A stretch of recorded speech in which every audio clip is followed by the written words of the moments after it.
Hey, what's up everybody? Video 44 coming at you with another video. Alright, so I was in the middle of making a video on the other phone and it's doing this thing where it's starting and stopping for no damn reason. It's just resetting my phone over and over again. So I don't know if that phone is going to be in commission today. Might have a virus, I'm not sure. So we're going to make this with the other phone. It likely takes a million years for things to upload, but we're just going to do the video anyway. Essentially what I was saying was the New York Knicks, from what I understand, are interested in making an offer for Giannis Antetokounmpo. It's been described as a tsunami-like offer. Now, how good the source is, I'm not really sure.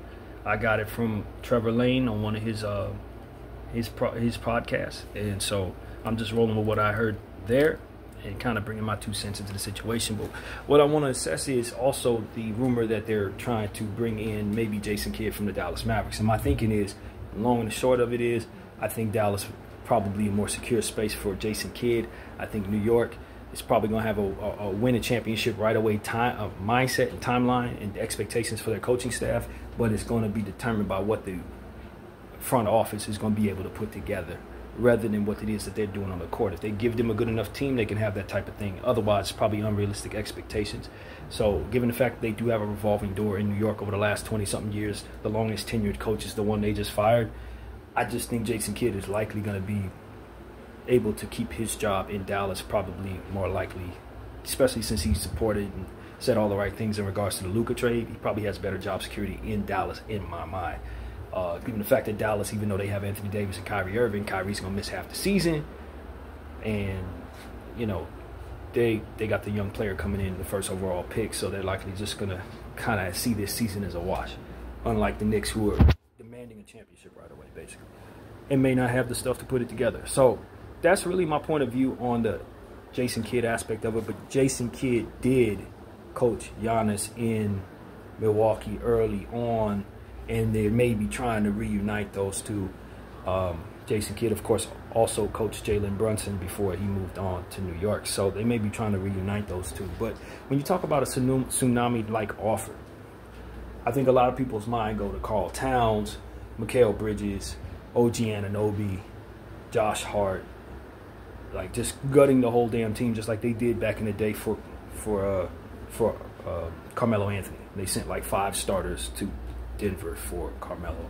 It basically tanked their franchise and assured they couldn't build anything around Carmelo that could actually win. But that's neither here nor there. The point is the Knicks have done something like that before, so it might not be unprecedented that they do something like that again. But I'm going to say this.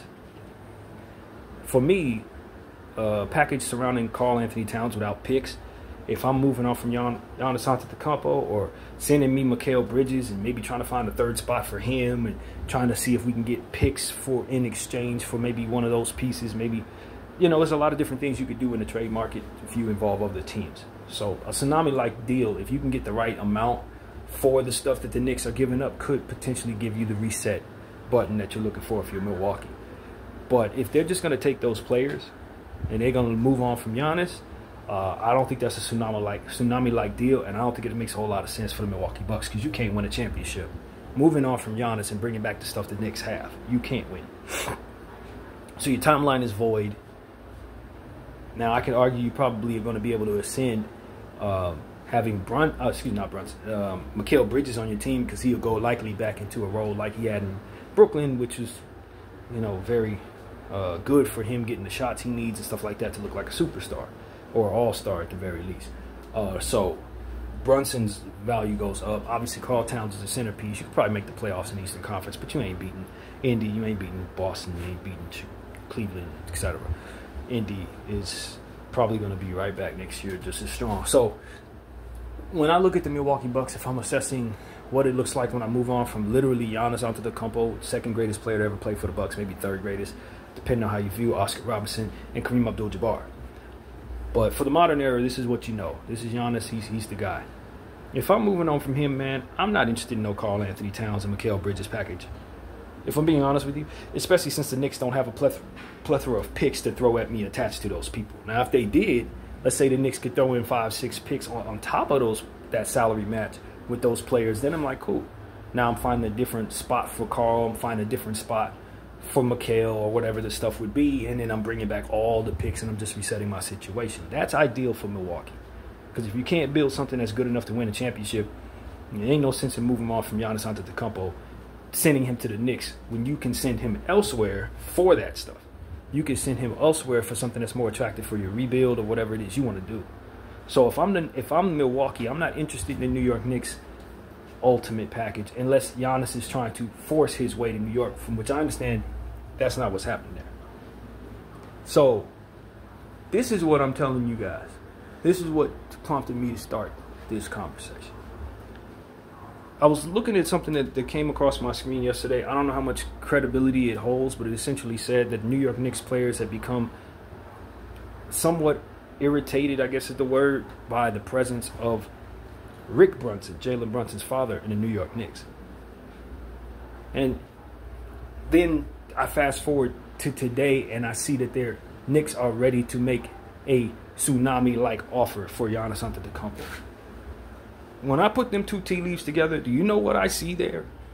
I see Brunson for Giannis. That's what I see.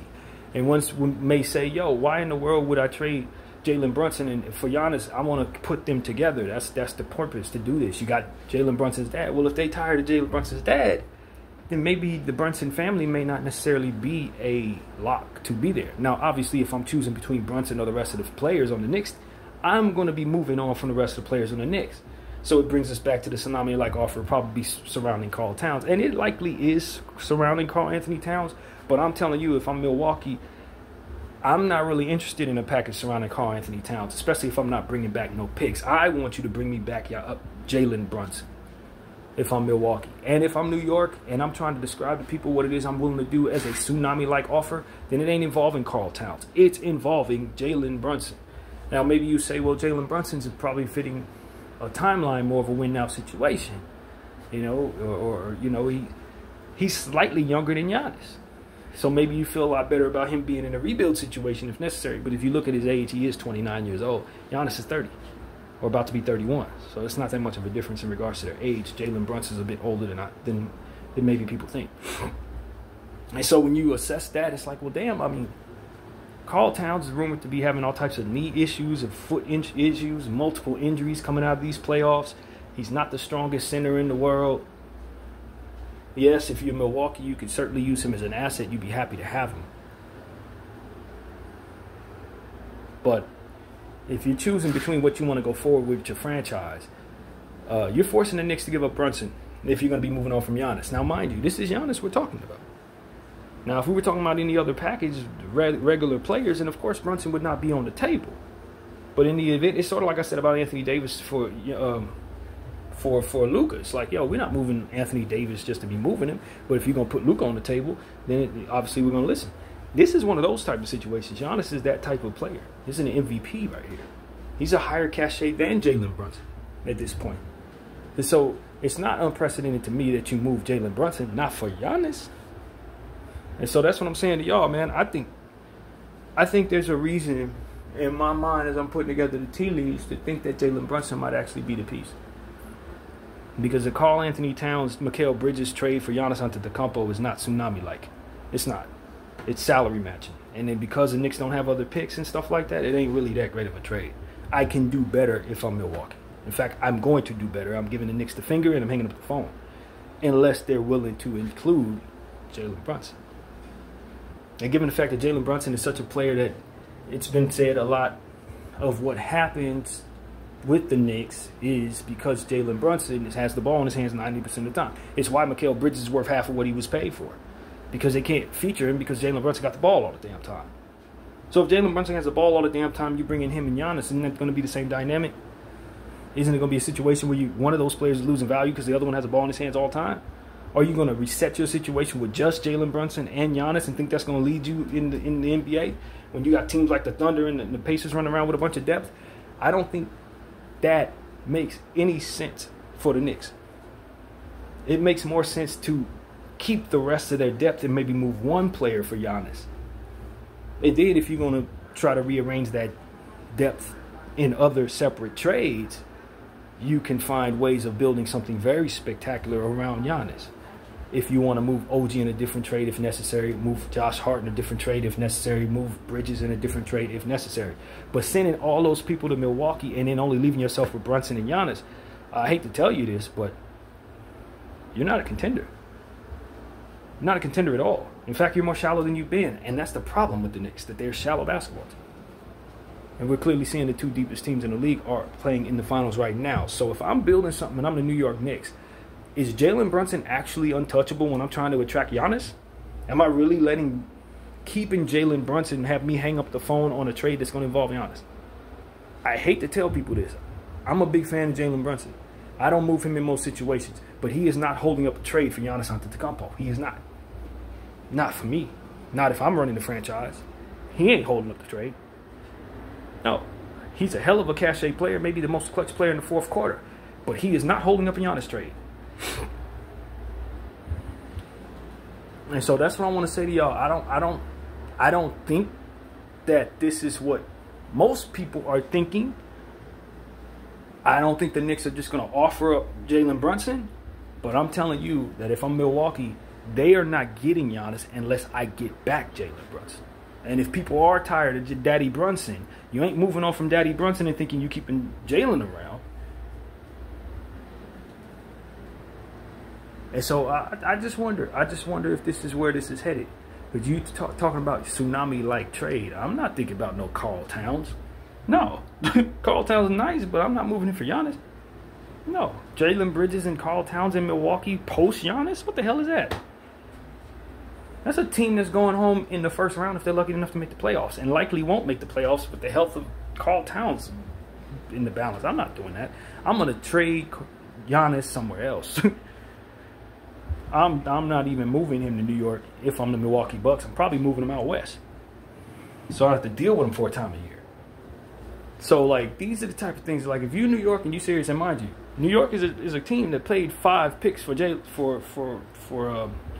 Mikal Bridges. Was it 5 picks? 3 picks for OG Anunoby?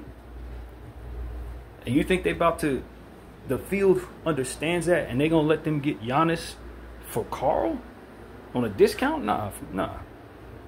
This front office has already proven they're willing to pay top dollar for stuff that ain't even worth top dollar. I'm not giving you the 4th best player in the league for pennies on the dollar. And that's exactly what Karl Towns, Mikal Bridges, and Josh Hart would be for Giannis. That's not a good trade. It's not. Not for Milwaukee at all. So, I'm telling y'all, if the New York Knicks are serious, and if Milwaukee is serious, if both of these teams are serious, Brunson's going to be on the table. Not Karl. Or both Karl and Brunson on the table, which I don't think matches salary unless you're doing something else with Milwaukee. But Karl ain't going to get the deal done. Bridges ain't going to get the deal done. Hart, Bridges, and Karl ain't getting the deal done because none of that stuff really makes any sense for Milwaukee. Not in the grand scheme of trying to keep themselves as a contender. What keeps them as a contender is bringing in Jalen Brunson. That's going to keep them in a position to win basketball games every night. Not Karl. Not respectfully, not Karl. Not Jalen Bridges. Not Bridges. No. They're not going nowhere with those people. But Bridges can ascend in value once he goes somewhere else, away from Brunson, which is something to consider if you're bringing them both in. But I don't think you have to do that. I don't think you have to do that if you're New York. You could probably keep Bridges if you're moving Brunson. But I wouldn't want them on the same team going forward if my intention is to keep them value. So that's just my thoughts. That may not necessarily be what it equates to if you send them to Milwaukee together. But I'm telling y'all, man, Karl Towns, I don't know what people think Karl is worth at this point. Karl's a nice player, but he's still a guy that's only going to play on one side of the floor. The motor's iffy at times. I think he was highly motivated in New York. I don't know that he'd be highly motivated in Milwaukee like that.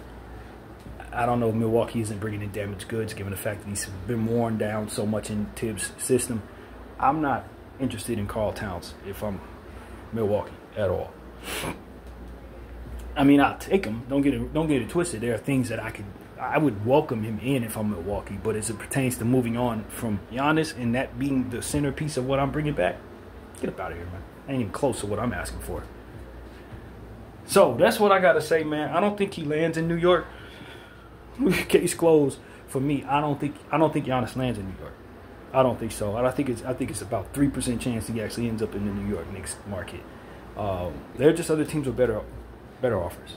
If I'm being honest with you, there are teams with much better offers. Now, if he wants to force his way anywhere, he can force his way anywhere. But that could backfire, too. We've seen that with Dame. So, I don't know. But Giannis is bringing winning with him. That's the thing. He can go anywhere and win. You can send him to Sacramento and they'd be a contender. So, with that being understood, there's no way I'm going to settle for anything less than a tsunami-like haul for him, especially when he's on contract for, what, 3-4 years? Meanwhile, Jalen Brunson's on contract for, what, 3-4 years? On a lesser, not so expensive compared to what he's going to do type deal. That's a very good contract on a very elite player. Why am I letting that stay in New York if I'm sending out Giannis? BDL 44. I thank you for watching. I'm out.